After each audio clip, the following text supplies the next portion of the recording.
Misli iz Biblije.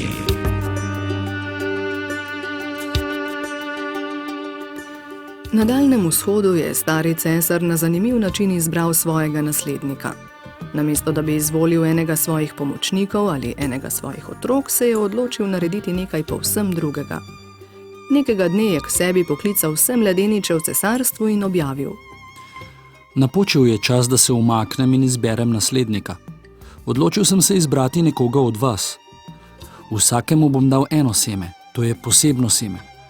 Želim, da ga, ko se vrnete domov, posadite, zalivate in se čez leto dni vrnete s tem, kar ste pridelali.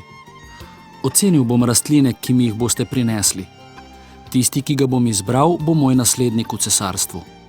Med njimi je bil tudi mladenič z imenom Link. Tudi on je dobil seme.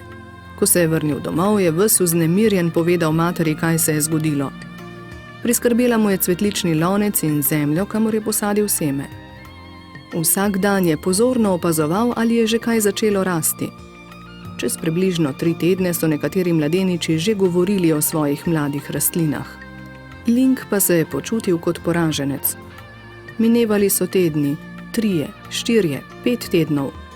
Njegov lonček je ostajal prazen. Vendar je še vedno čakal in upal. Leto je končno minilo in vsi mladeniči so prinesli svoje rastline pred cesarja, da jih oceni. Tudi Link je prinesel svoj prazen lonček in ga žalostno postavil predse na tla. Ko je cesar prišel, je objavil: Danes bo eden od vas razglašen za cesarja.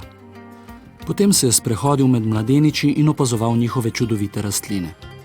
Opazil pa je tudi Linga, ki se je stiskal na koncu prostora s svojim praznim cvetličnim loncem. Stražarjem je ukazal, naj ga pripeljajo naprej. Ling je bil prestrašen. Nato pa je slovesno izjavil: Poglejte svojega novega cesarja. Ling ni mogel verjeti. Cesar je nadaljeval: Natanko pred letom dni sem vsem navzočim dal po eno seme. Rekel sem, da ga posadite, zalivate in prinesete k meni čez 1 leto. Vsem sem dal skuhana semena, ki ne morejo rasti. Vsi vi, razen Linga, ste mi prinesli stebla, rastline in cvetje. Ko ste dojeli, da seme, ki sem vam ga dal, ne bo raslo, ste posadili neko drugo seme. Samo Ling je bil pogumen in pošten ter je prinesel lonček z mojim semenom. Zato bo on novi vladar.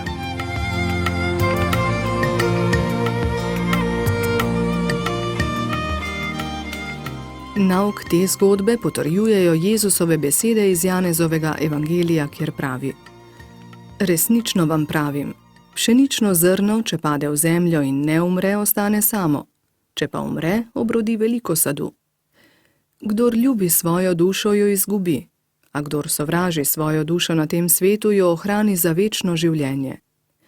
Sveto pismo nas spominja, da bo človek, ki je trenutno pripravljen sprejeti manj, pozneje prejel veliko več.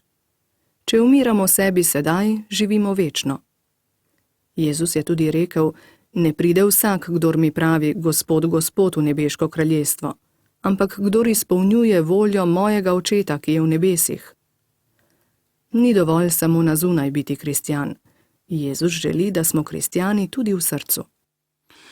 Misli iz Biblije smo pripravili Wayne Rice, Metka Jakšič, Mitja Krže in Tom Mlinar. Lepo pozdravljeni.